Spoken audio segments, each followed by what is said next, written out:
On today's hiwatt soundbite, we're getting creative with your samples.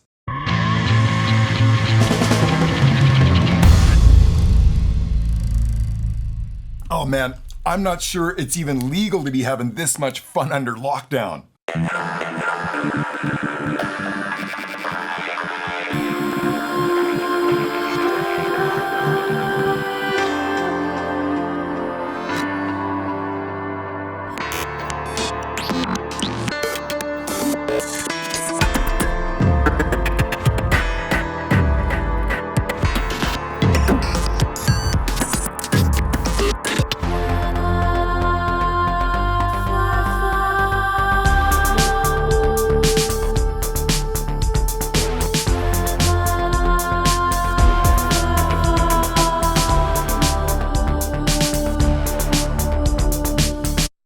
Well, that is the result of all of your contributions being triggered from a sample bank. And like I was talking about in last week's session, this is how I like to arrange remixes.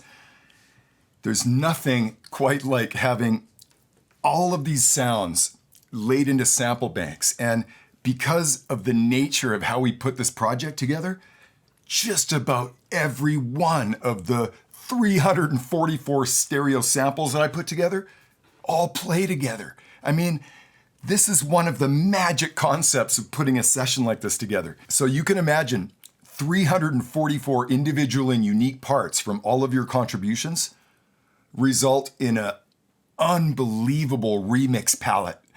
I mean, you sort of have to get your head around this. If I just opened up a multi-track like Pro Tools and I just started grabbing regions, as in 344 of them, and moving them around in a session and trying different combinations, that would be a nightmare. That would take like a week just to sort of go through stuff. The beautiful thing about laying all of those regions out in a sampler is that now I've just got instant access. I can move around the keyboard, I can try different combinations, and more often than not, this is exactly how my remix arrangement comes together. Just by doing live jams with all these samples.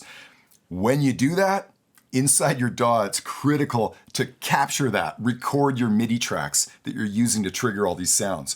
I've done this in the past where I wasn't in record and I ended up coming up with a brilliant combination of samples. Yeah, never to be able to reproduce it again. So capture. Always stay and record when you're jamming out these parts. Let's go ahead and play around with a little jam. I'll turn my click track on, hit record.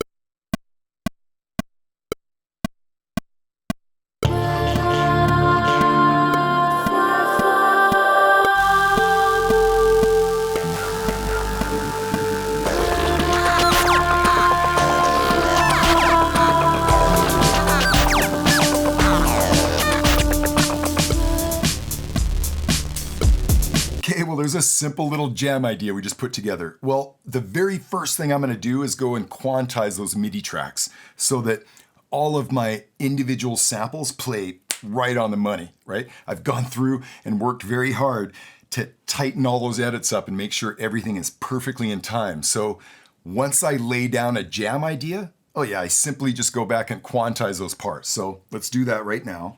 I've got my quantize window open. I'm gonna hit apply. Now I can just hit playback on that, see what we got.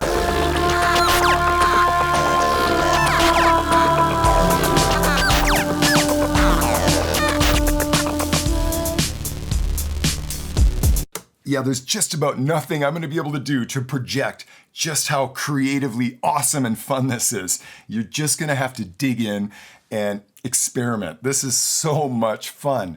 Sort of like our Radio Gator session world.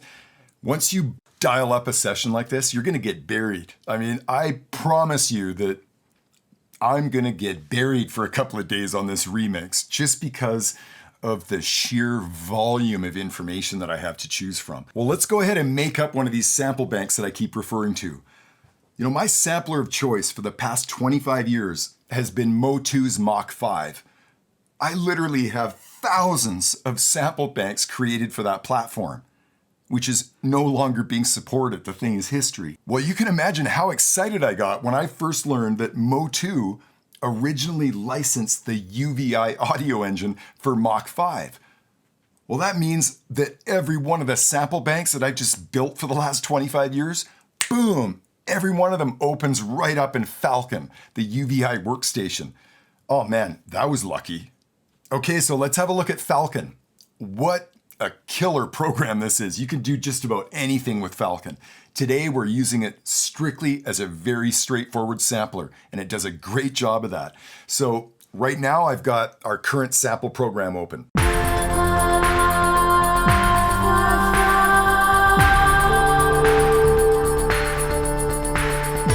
The cool thing is, as I move around the keyboard and play the different samples, I'm able to see the waveform as well as the name of the sample. And in this case, of course, I went through and came up with a naming convention for all 344 samples, and everyone's name is included so that when we're jamming out ideas like I'm doing right now, I have an idea whose parts we're playing, right? What about a 3-note jam?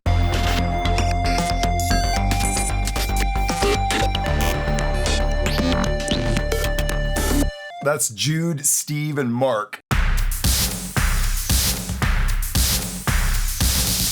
What a sick loop that is. That's Tim, Craig, and Pack Mule.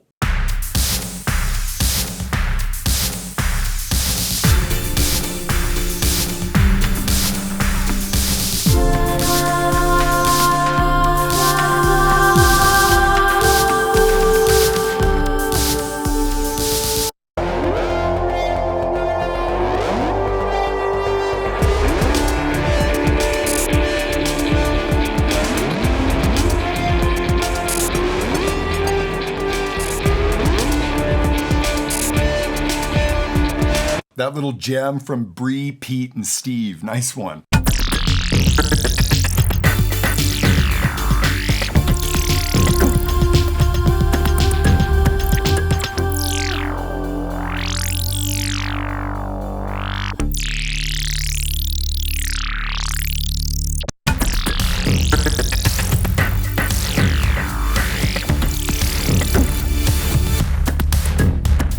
Cool little jam. That's Eric, Tim, and Ron. So let's go ahead and create a sample bank inside of Falcon. The very first thing I'm going to do is load up the factory default to clear the preset that I had in there. So now I'm looking at a fresh instance of Falcon. Well, when I exported your 344 sounds, I organized them into a couple of different folders. There's a B section of this song, and for everything that was contributed towards that B section, I put it into a special folder. And I typically do that when I'm doing a remix so that, I don't have those B sections showing up in the regular kind of part of the song that I'm building. Whatever stage it is that I actually get to the B section, I've got a custom sample bank for that, and we're gonna make it right now. So to create a sample bank in Falcon is as simple as just dragging samples into the keyboard. First thing I'm going to do is open up that folder, the B section. In this case, I'm just going to select all the files that are in this folder. I'm going to grab the first one and I'm going to drag it down to C1 in this case.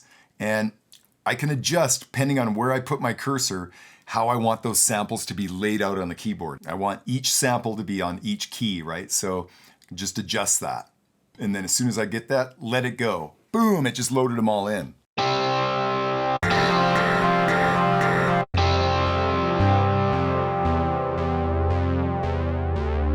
And now I've got all of my B section parts.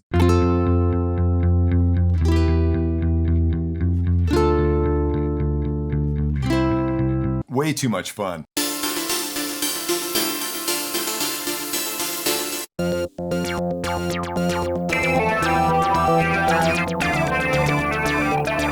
Yeah, this whole business of building sample banks, I get up to this all the time. Not just for doing remixes, but in so many other aspects of what I do.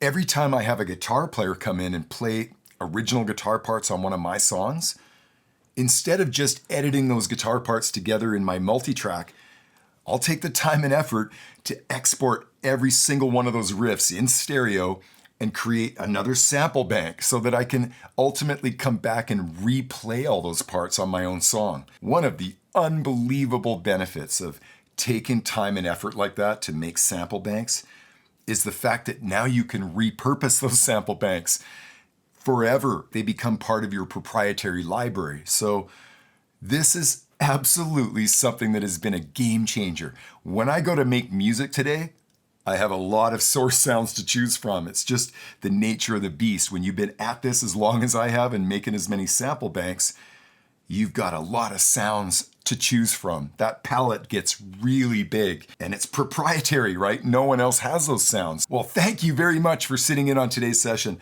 and I encourage you to incorporate some kind of sampler into your workflow. Start building sample banks that you can ultimately fold back into your own proprietary library and use on other projects. This can, over time, open a door for you in a really, really big way. Well, I've got a full slate right now, and I know it's going to be a couple of weeks till I drop this remix, so stay tuned.